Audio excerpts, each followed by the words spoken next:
ഇന്നത്തെ പരിപാടി അറിയാം, ഞങ്ങൾ ഒറ്റപ്പാലം ഒരു ഷീറ്റ് മേച്ചിലാണ്.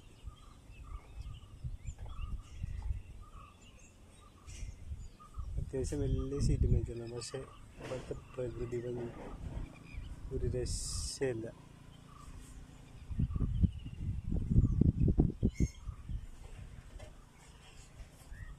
എന്താ ചോദിച്ചു കഴിഞ്ഞാൽ കുറേ മനകളും കാര്യങ്ങളൊക്കെ ഉള്ളൊരു സ്ഥലമാണ്.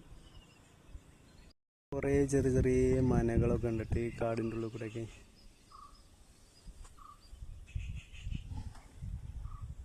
വലിയ ഷീറ്റ് മേച്ചില്ല, ഒരു ഭാഗം മേഞ്ഞ് കഴിഞ്ഞു. ഞങ്ങൾ അന്നത്തെ വർക്കാണിത്. പക്ഷെ പ്രകൃതി ഭംഗി നോക്കി നോക്ക്, രക്ഷയില്ല.